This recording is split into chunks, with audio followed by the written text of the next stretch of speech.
السلام عليكم ورحمة الله وبركاته.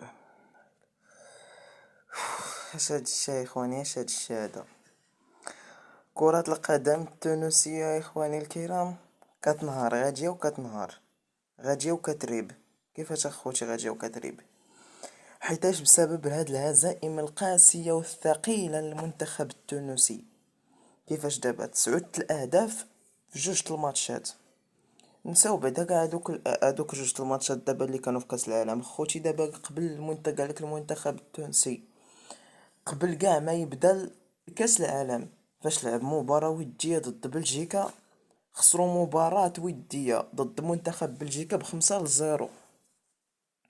دابا لا مشينا حتى حسبنا ديك 5-0، حسبنا 9 الاهداف، بانه راه دخل عليهم 14 هدف. كاع هاد الماتشات اللي لعبوا دخل عليهم 14 هدف في 3 الماتشات. كيفاش دابا خوتي هاد التوانسه هادو دابا؟ واش غاديه الكرة التونسية غاديه وكتريب ولا اشنا هو؟ دابا حنا الحمد لله المنتخب ديالنا منتخبنا الوطني فاز على اسكتلندا بهدف نظيف. وبنقولوا على المنتخب المصري مبروك الفوز ضد نيوزيلندا ب3-1. هادشي نقولوا بعدا مبروك هادوك، بعدا مبروك عليهم. اما تونس، واه، الماتش الاول 5-1 ضد السويد. الماتش الثاني 4-0 ضد اليابان.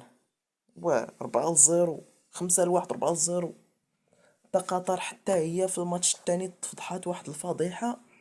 نساو بعدا تونس، نجيو دا لقطر. بعدا قطر راه استقبلات 7 الاهداف في 2 المباريات. المباراة الاولى تعادلوا امام سويسرا ب1-1. المباراة الثانية 6-0 ضد كندا. واه 6-0 ضد كندا. يدخل عليكم قاع والله الا هاد العرب هادو لا. هاش هاد الهزائم الثقيلة للعرب بعدا دابا في الجولة الأولى المنتخبات العربية اللي خسروا: تونس 5-1 ضد السويد، العراق 4-1 ضد النرويج، الجزائر 3-0. الجزائر دوك اللي ما حامليننا 3-0. الأردن 3-1 ضد النمسا. واش هاد الخسائر؟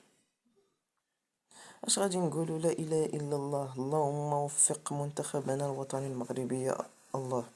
يا ربي يا ربي منتخبنا الوطني يفوز ضد هايتي في المباراة الأخيرة. وكنتمنى تكون بخير وعلى خير، ونتلاقاو في الفيديو الجاي ان شاء الله. تهلاو.